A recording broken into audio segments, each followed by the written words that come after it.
Donc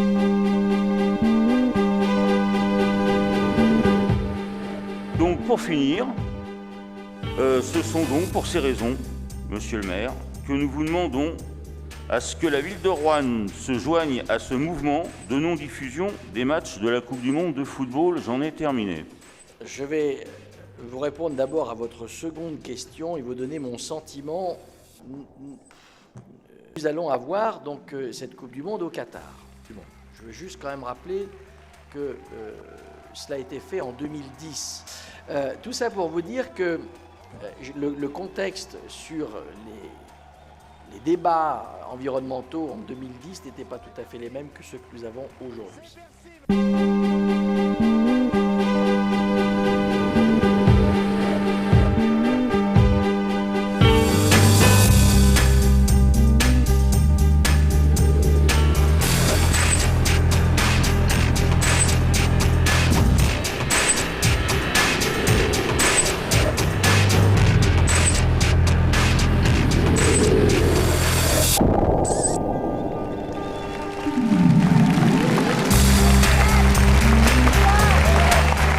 S'interroger sur l'avenir climatique, c'est un peu découvrir à quoi ressemblera le monde dans les prochaines décennies. Vous allez le voir, les températures qui augmentent, et c'est toute notre vie qui en est bouleversée. D'ici moins de 100 ans, les générations futures pourraient assister à des bouleversements majeurs de l'environnement. Les premiers effets du réchauffement sont déjà visibles.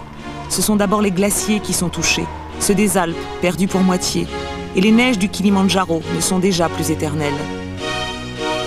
Au pôle Nord, la banquise fond à un rythme alarmant. En 2100, l'Arctique pourrait devenir une mer ouverte. En fait, il faut savoir une chose très importante, c'est que l'étude du changement climatique, ça ne se résume pas à quelques personnes, ça mobilise des milliers de scientifiques à travers la planète. Et simplement pour que vous puissiez juger de l'épaisseur, voilà le dernier rapport de ces scientifiques sur la question qui date de 2001. Donc vous voyez, il y a 3 tomes. Jusqu'à 41 pour la moitié nord à Tours, et puis au sud, minimum de 40 degrés à Clermont-Ferrand, 43 prévus à Grenoble, à Marseille, à Perpignan ou encore à Bastia. Dans ce flash météo, là encore, ce sont des probabilités, mais c'est... Moi, je trouve que vous avez été plutôt gentil. Vous avez été trop gentil ? Oui, 43 degrés en été. Si la planète monte de 4 ou 5 degrés de moyenne, à mon avis, vous êtes gentil. Il faut savoir que 4 ou 5 degrés en plus, c'est presque un changement d'air. 4 ou 5 degrés en moins, c'est l'ère glaciaire. Vous mettez 5 degrés en moins à la moyenne planétaire, et l'Allemagne est recouverte de 3 km de glace, la mer a baissé de 120 mètres, et vous avez en France une espèce de vague steppe où on est bien incapable de nourrir quelques millions d'individus.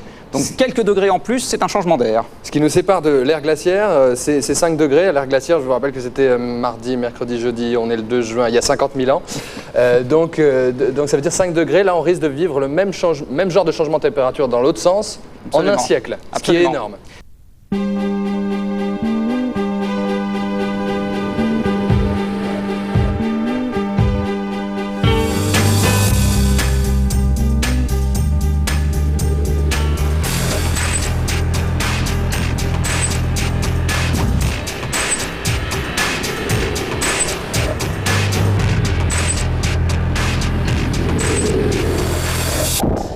Tout ça pour vous dire que le contexte sur les débats environnementaux en 2010 n'était pas tout à fait les mêmes que ceux que nous avons. Bonsoir.